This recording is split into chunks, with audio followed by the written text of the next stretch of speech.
Hey there, Braves fans. Welcome to another edition of State of the Braves. I'm your host, George McNair. It is great to be back with you once again.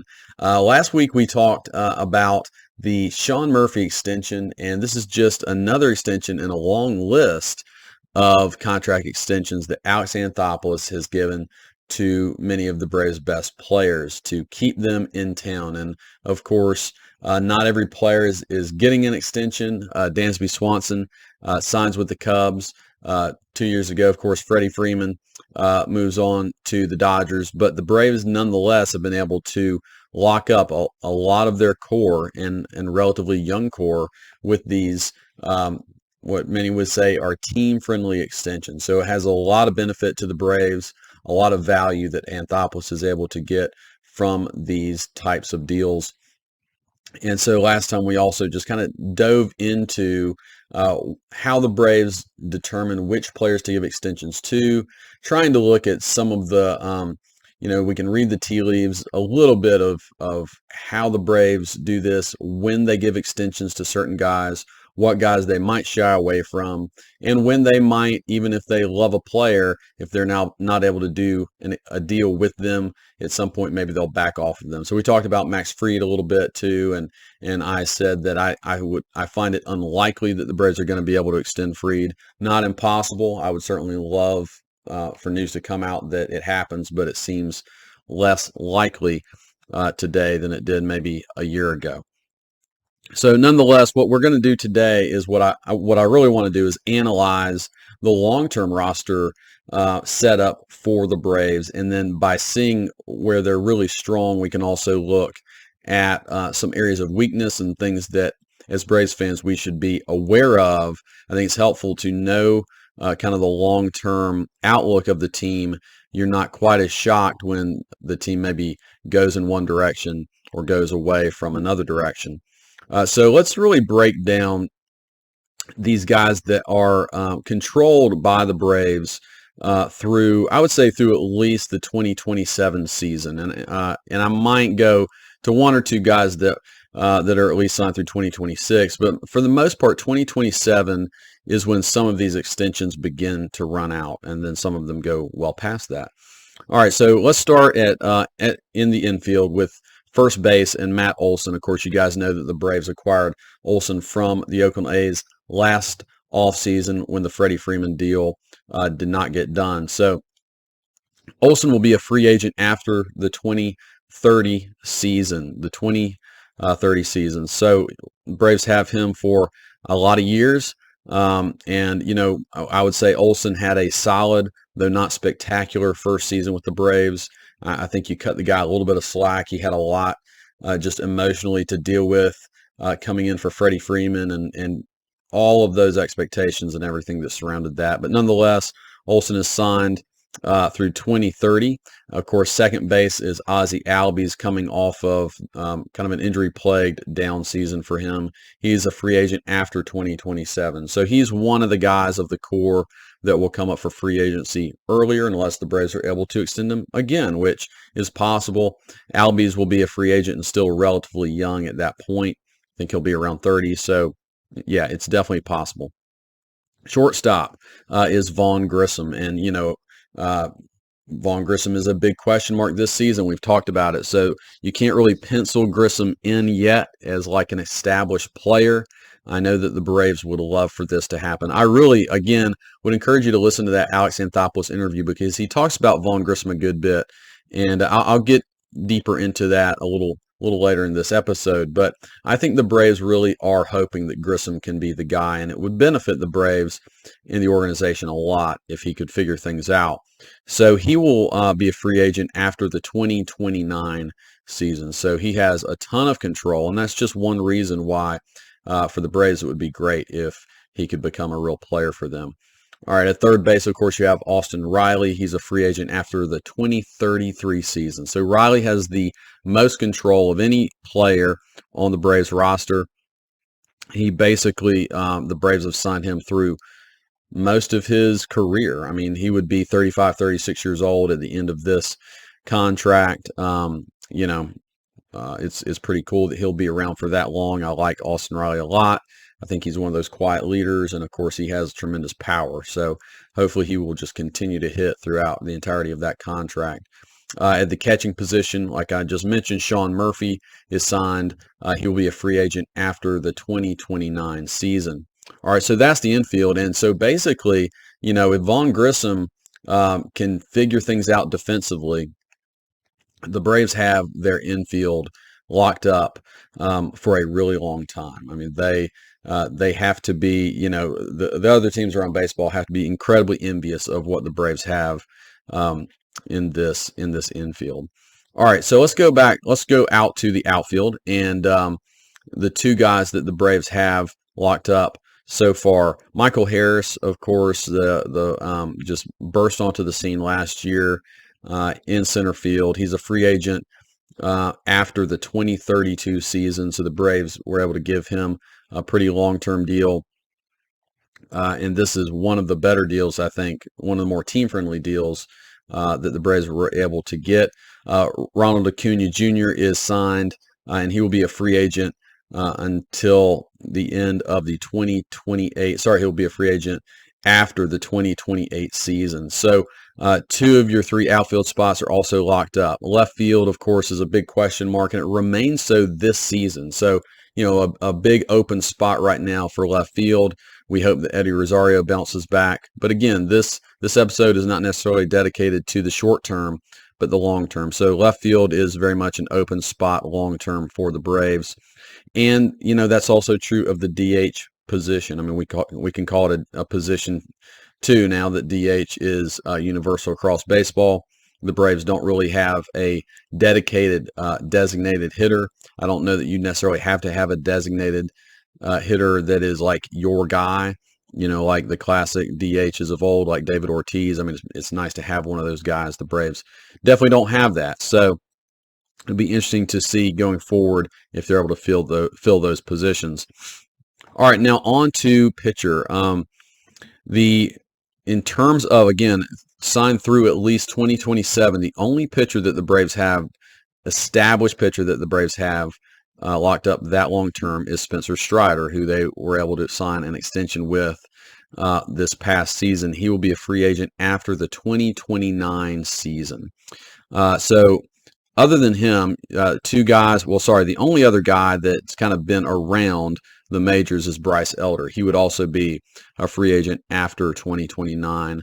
But of course, we don't know if he's even going to pitch regularly in the major leagues this year. Is he going to be taxied back and forth between the big leagues and AAA?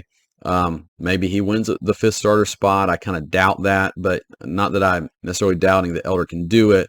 But I think that probably Soroka and Anderson are a little ahead of him in terms of the pecking order, but we'll see there. Kyle Wright will be a free agent after 2026. So again, he's one that I wanted to mention. He is under team control for a little longer than some of the other pitchers that the Braves have, and hopefully he can repeat what was a very, very good year for him this past season, winning over 20 games. And then the other guy to mention is Ian Anderson. He will also be a free agent after the 2026 season.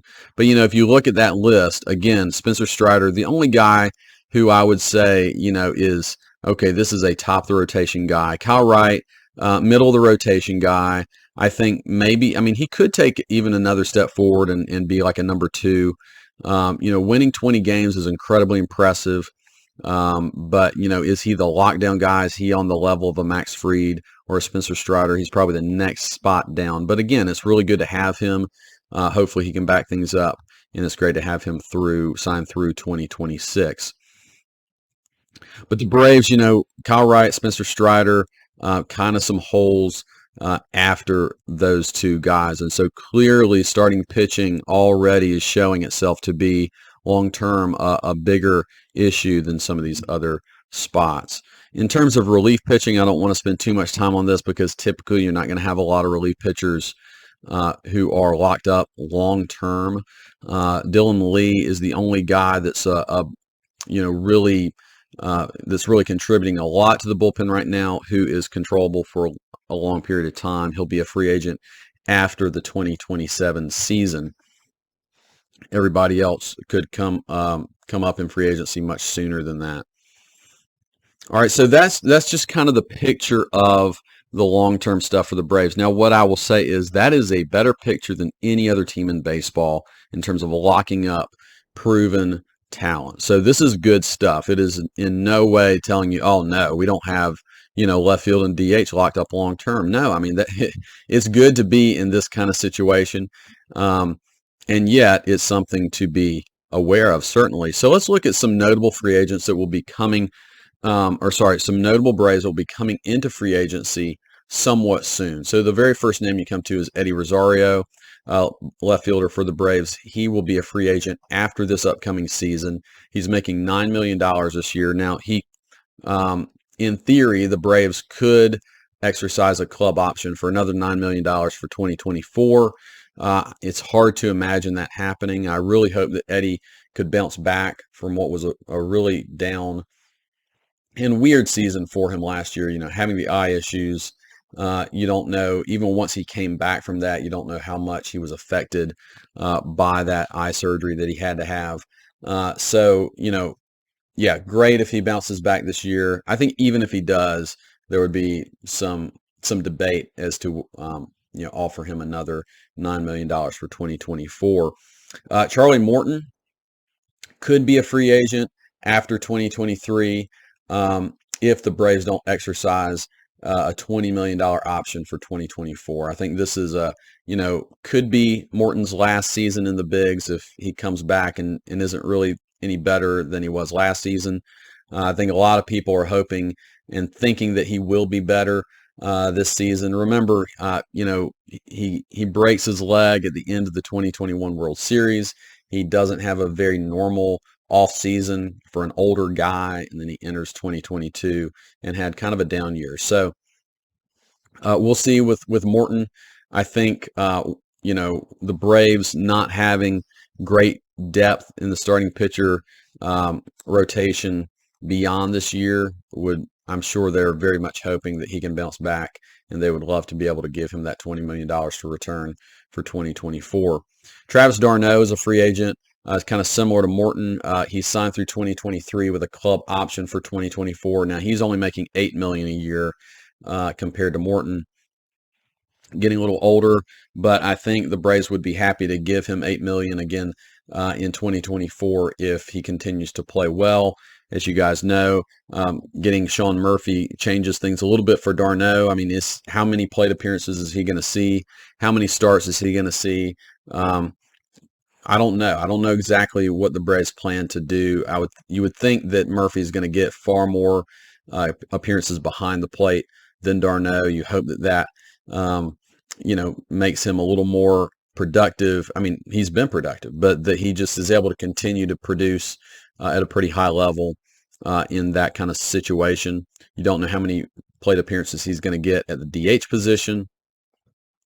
So we'll see. But just remember, d'Arnaud throughout most of his career has been injury prone. So if this tends to be kind of an injury plagued season for him, it could be a situation where the Braves don't offer him a contract in 2024.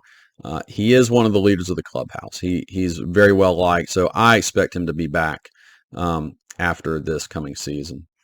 Okay, the name that you guys know, we all would love to be traded away from the Braves right now, is Marcell Ozuna. He is a free agent after the 2024 season. He's making $16 million a year over the next 2 years. So after 2024, Ozuna is mercifully off the books. So we can look forward to that. Max Fried is a free agent after the 2024 season. You guys know that he is entering his last year of salary arbitration in 2024. I went through this a lot last episode. Again, it's very possible that he could leave through free agency, but we can still hope that the Braves could find a way to extend him before that, and we'll see. AJ Minter, also a free agent after 2024, same as Max Fried, arbitration eligible until then, and the same is true for Mike Soroka, who is free agent eligible after 2024. So all three of those pitchers, I mean, that's a lot of pitching going away potentially after the 2024 season. Last guy I'll mention, Raisel Iglesias, is making $16 million a year. That's a lot for a reliever. He will be a free agent after the 2025 season. All right, so those are kind of the big names. There's a few other guys I could have mentioned, but less important, at least in terms of the big picture and big time salaries. So you kind of get a picture of what's happening and what kind of money is going to be available for the Braves within each of these next few off seasons. So particularly Morton and d'Arnaud, if those options, if their options are picked up, accepted for 2024, then the Braves will have around $70 to $80 million coming off the books after 2024, right? And so you'd have Morton, d'Arnaud, Ozuna, Fried, Minter, and Soroka potentially all coming off the books after the 2024 season. That's a lot of money, but it's also a lot of talent. And, if you were to lose all of those guys, of course, you're going to have to use a lot of that money to try to replace those wins that go away when the player goes away. I think it's highly unlikely that all those guys are going to go away, but you start thinking, well, Morton is likely going to retire by the end of that period. d'Arnaud is going to be older. Maybe he comes back, but it's unlikely he's going to be the same player 2-3 years from now. Ozuna will definitely be gone, and then you really start thinking about Fried, Minter, and Soroka. Are all three of those pitchers going to leave? Can the Braves bring one or two of them back, and what does that look like? So, looking at this, it's clear that starting pitching is the true long-term need for the Braves. It's the biggest long-term issue that the Braves are going to have to address. Left field and DH is also a hole, though that tends to be a little easier to fill if you're willing to pay up a little bit. And then shortstop is the question mark that's pretty much connected to Vaughn Grissom. If Grissom can do it, then that hole is filled. If Orlando Arcia steps in for a year and then Grissom isn't able to do it, then shortstop is going to come back probably next year as a big need to fill, and that's going to be a bummer because shortstop is, as you guys have learned this offseason, it's hard to fill that position with a really quality player from outside the organization. It's expensive if you're going to do it. But yeah, starting pitching is really the place that the Braves' focus has to be, and I really think that it explains more of what the Braves have done this offseason, or you could even say the lack of what the Braves have done. They weren't active in the free agent market. They're not throwing around a lot of money right now. They are internally, right? The Braves are a top 5 payroll, so you can give them credit for that, but they were not active in free agency to spend on the level of some of these other top-tier teams. And you start wondering, well, why is that? And I think the biggest reason is the Braves see long-term that they're really going to have to commit some money to their pitching staff. Maybe that is extending Max Fried. Maybe that still is in their plans. Or maybe it's, well, we'll try to do that. If we can't do that, we're still going to have to go out and get somebody who's a bigger dollar player. The pitching situation is solid. This is the good news, guys. The Braves pitching situation is solid for this upcoming season and 2024.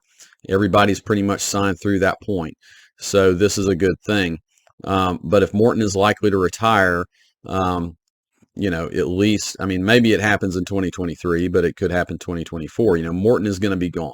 There is an expiration date on Charlie Morton. It's probably sooner rather than later. And then, if Fried is more likely than not to enter free agency, those are two huge holes that the Braves are going to have to fill.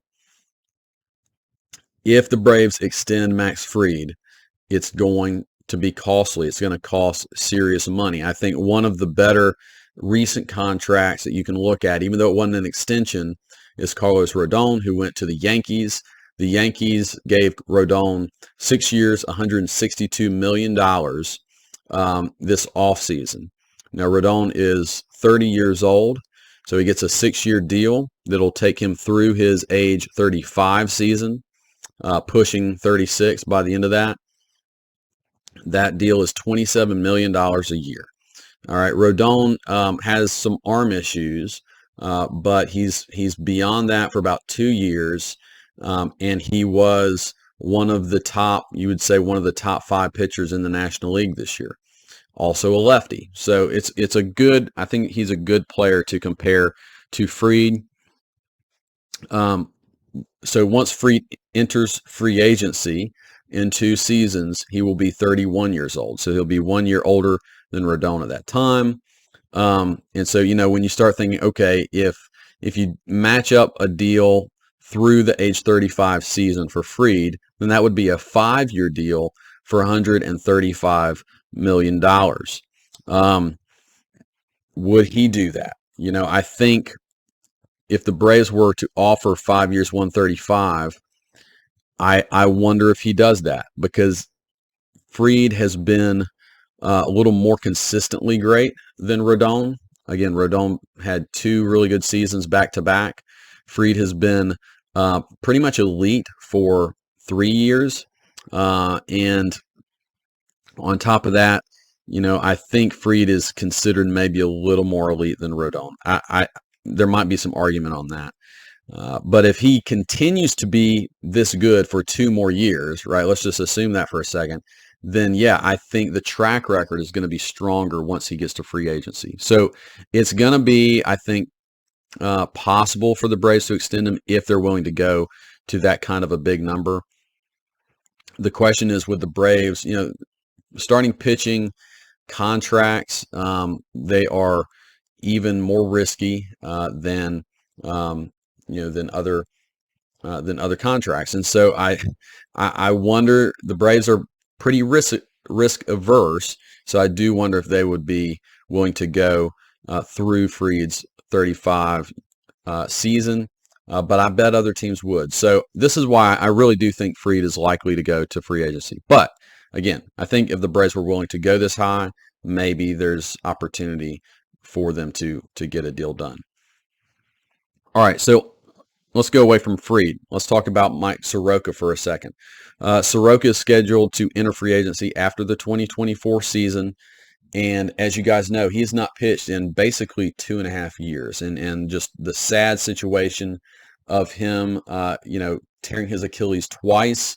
I don't know that any pitcher has ever, any player actually in Major League history has ever come back from 2 Achilles tears.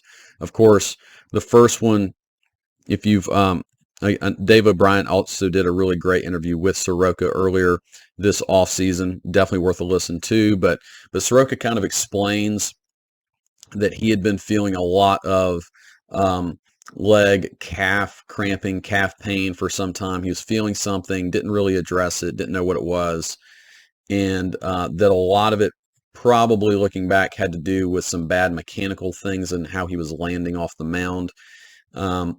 And then the Achilles, was already super tight, and then he took a wrong step and it snapped.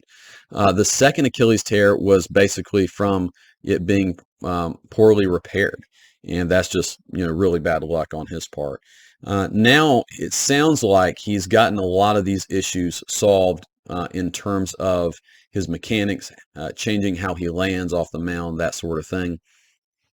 And so I feel pretty confident physically that Mike Soroka is going to be okay. Now, anything could happen with any pitcher at any time, right? The arm could go for anybody, it happens.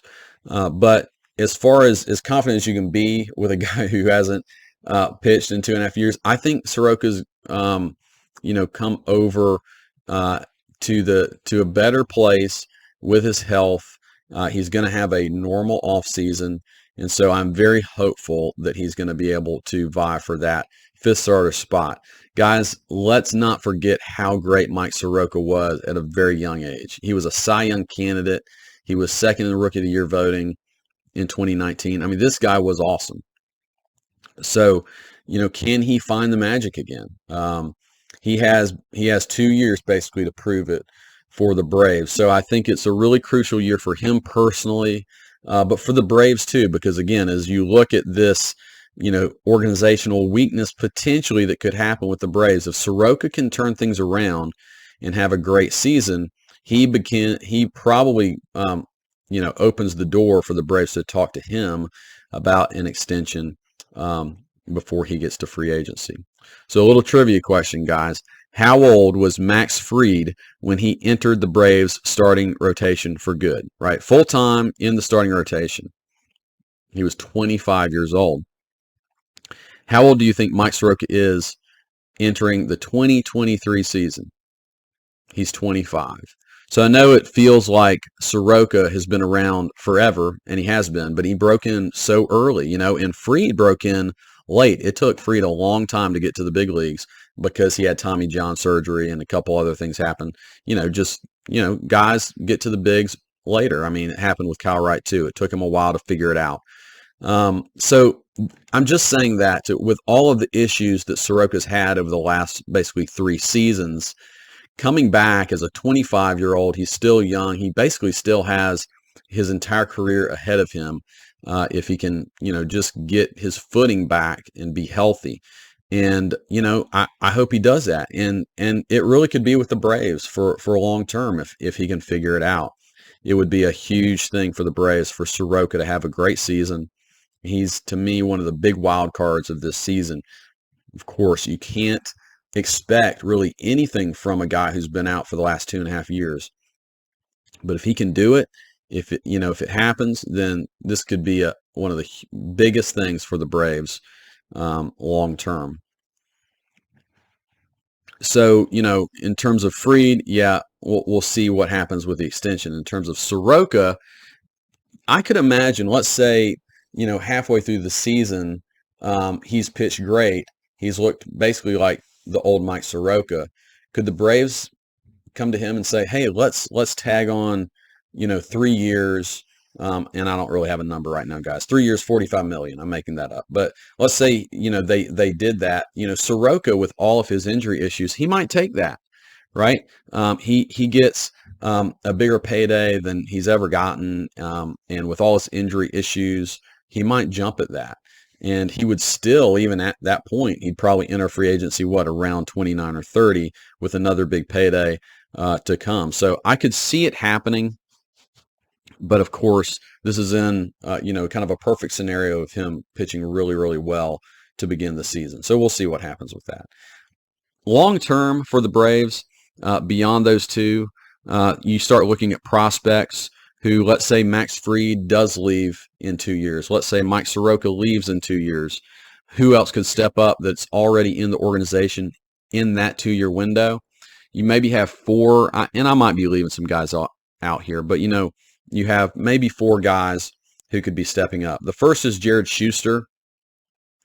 He has, I believe, made it to AAA. Lefty pitcher. I don't know that a lot of people think he's got the ceiling of a number 1 or number 2. He's probably at best a mid-rotation starter, but a guy that we could see this year. So look for him.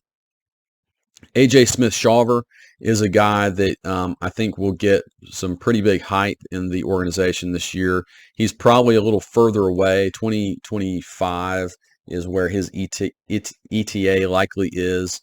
But, we'll see. If he has a great season this year, it could really benefit the Braves' outlook a lot. Darius Vines maybe could also get to the big leagues this year, maybe 2024, but he's closer than a lot of other pitchers. And Dylan Dodd is a guy that a lot of people like as well, and he's probably close to 2024 is probably where he might come on the scene for the Braves. So a lot of moving parts with the pitching staff, right? So Anthopoulos is going to have to weigh all of this stuff, and it all goes into the decision of, do I pay Max Fried a big extension or not, right? And of course, if I choose to let Max Fried walk, if he's not willing, I'm sure Anthopoulos is trying to extend him, but if Fried is going to walk and go for the bigger payday, what do we do? I mean, we're going to have to replace that production in some way. Do we try to trade for a number 1 or number 2 starting pitcher? That, of course, can be very expensive. Do you try to trade for a younger guy who's, has that ceiling but isn't quite there yet? Do you just try to continue to develop young starters that are already within your organization? We know that that's very hit and miss. So a lot of question marks there. Um, if I were the Braves, okay, if I were the Braves and Alex Anthopoulos, I think I would wait through mid-season of this year and try to further assess the situation. I think more will become clearer once you get through the midway point of this season. Again, I think this is when you'll have a much better idea of what you're going to get out of Soroka long term. Is he a guy that you can start to count on again or not? Um, and again, if he is really playing well, maybe you can extend him. Is Morton done after this season? If Morton comes in this season and just looks bad and looks old, you might just have to say this is the last season for him, and then you're gonna have another hole in the rotation in 2024. Does Kyle Wright cement himself into the rotation? Was last year a flash in the pan? Does he take a huge step backwards this year, or maybe he takes a big step forward? I think you don't really know quite what Kyle Wright is just yet. And then, of course, the other two guys in the mix, Ian Anderson and Elder. All right, these guys have a lot of question marks, especially Anderson. Is he going to be able to reclaim some of the promise that he was showing over the last two seasons or not?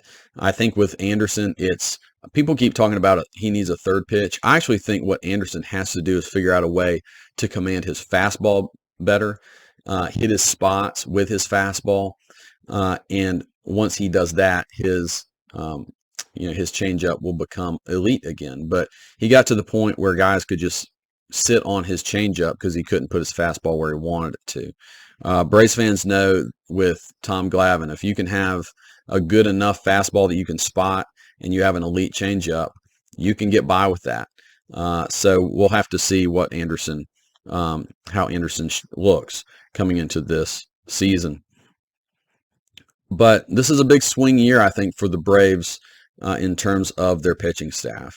All of these things could break right and be really good. Soroka comes in looking good. Maybe you're even able to extend Fried and all things kind of settle. Or they could all go wrong, right? Soroka could not come back and be himself. Morton could be done this season. Fried might decide, yep, I'm going to free agency. If all of those things happen and the young guys aren't really, really looking good, the Braves could be in some trouble with their pitching staff. So this is something that I'm very much looking at this season, and hopefully not all these things will go wrong at the same time. But keep in mind, look, the Braves are in long-term in a great situation with their overall roster. The fact that they have been able to lock up so many of their position players long-term is great, not only for the present time, but these are value deals, and what that means is if Alex Anthopoulos had to do it, he could turn around one of these position players for a pitcher. I mean, absolutely, that could happen. It's not always as easy as a one-for-one kind of deal, but yeah, these guys could be moved if you had to. And ultimately, I mean, if your pitching staff is going down the tubes, you might have to make a deal like that at some point. The tough position the Braves are in, as good as their major league roster is right now, we all know that their prospects are not the best. They have a lot of promising low-level prospects, but they're years away. So, the Braves need to make sure that the next 3 or 4 years are on solid ground. So maybe you have to trade for a younger pitcher that has more control. There was a recent rumor that came out that the Marlins are looking and willing to trade one or more of their younger pitchers for some hitters. Those guys are like Taylor Rogers, Luzardo, Cabrera, all from Miami, have multiple years of control. Are these guys quite as established? No, but they're very talented. I could see the Braves maybe, if they wanted to hit the market now, I could see them maybe doing that. The problem, of course, for the Braves is they don't have a lot to offer in terms of high-level prospects from position player standpoint. But nonetheless, I think looking into that solution might benefit the Braves a lot for a long-term solution. All right, so that's the starting pitching. Again, left field and DH, that's also a long-term issue the Braves are hopefully going to address at some point. I don't know they're going to address it this offseason. They might, but they have yet to really do anything that you would be particularly happy with. They could dip into the free agent market next offseason. I still feel like it's unlikely to happen. They just don't seem to be willing to enter into that free agent market for big name players. But Ian Happ will be a free agent at the end of the 2023 season. Jock Peterson will come back as a free agent after this season. Those are two guys you could maybe look at. And then, of course, trades could also happen. For sure, Brian Reynolds, if he doesn't get traded this offseason, he could come available at the trade deadline. Continue to keep an eye on him. But there's other guys out there too, of course. We know from the 2021 season, the Braves went out and got three outfielders that were all really actually four outfielders that were all big time for the Braves in that run. So outfielders can be had, but sometimes you're kind of shopping in the bargain bin for them. In terms of pitchers that maybe you could go after in free agency, the three big names that I noticed for 2023, Shohei Ohtani, which I mentioned how great it would be to get him because you could also fill the DH role there. But of course, he's going to be crazy expensive once he gets to free agency next year. Julio Urias, who of course pitches for the Dodgers right now. I think he's had some domestic violence issues, so I don't know if the Braves are going to be willing to go there with their issues that they've had with Ozuna. Keep that one in mind. And then Aaron Nola. I have a hard time believing he would jump from the Phillies to the Braves, but you might think he's older than Max Fried. He's actually just about the same age as Max Fried, so he will become available next year as well if he doesn't sign an extension with the Phillies. So, in terms of pitching, in terms of left field, I think, those are some of the things to kind of consider. As far as, and I just want to finish this episode going back to shortstop and talking about Vaughn Grissom just for a minute. The Braves really do seem to believe in Vaughn Grissom long term. Again, go back to that Alex Anthopoulos interview with Dave O'Brien. It's very good to hear him talk about Vaughn Grissom. And what comes across more than anything from Anthopoulos is how much the Braves, I think, believe in Vaughn Grissom, the guy. Anthopoulos multiple times will say that Grissom's makeup is off the charts, that he is just a solid guy, basically who's willing to work as hard as you ask him to work, and he's gonna do everything he can to improve. He continues to say that the Braves believe in his bat. That there's just very little question that he's going to hit. And he'll say that Grissom has all the physical tools that he needs to be able to play the position. And you put all those things together, and the fact that Ron Washington is giving a thumbs up to Anthopoulos, saying this guy is improving, this guy is going to be capable of playing shortstop. All those things, it does make sense that the Braves are saying, okay, let's give this guy a shot, because if Vaughn Grissom can figure it out, he's so young, this would be a huge win for the Braves and the Braves organization. It makes sense to invest in Grissom because the payoff for that working out is huge. It opens the door for the Braves to be able to put their money in different areas, right? So just think about it in the other way. Like if the Braves had paid Dansby Swanson, let's say they paid him $140 million to play shortstop over the next 6 years, all that money goes into shortstop, and all the needs that are coming down the pike for the pitching staff probably can't be met, or at the very least they can't go offer, an extension to Fried, or they can't go and find another free agent if necessary, right? All that money gets tied up in Dansby Swanson. He leaves. If Vaughn Grissom is able to play a good shortstop, they're not going to have to pay Vaughn Grissom big money for a long time. they can put that money into the pitching staff. And I think it's very clear that that's what they're going to have to do over the next 2, 3, 4 seasons at least. So I hope this analysis has helped a little bit, guys, to just figure out the long-term needs and the long-term direction for the Braves. I think this season really truly is a very big year to answer the pitching and the shortstop questions. If Grissom doesn't figure it out, if he looks ugly at shortstop and he's not the answer long term, it's going to have ripple effects for the rest of the team. And again, we'll see what Soroka can do. We'll see what happens long term with Fried and if he's able to be extended or not. And we'll see in left field, right? All of these things are in flux, but the good thing is for the Braves, that's actually not as many things as most teams have in flux and most burning questions that teams have to answer. So look for those positions. It's all going to start pretty soon once spring training happens. And I'm really interested to see it. So I'm pulling for Vaughn Grissom. I like that guy a lot. And we'll see what happens with the pitching staff. So, guys, I hope you enjoyed this episode of State of the Braves, and I will talk to you soon.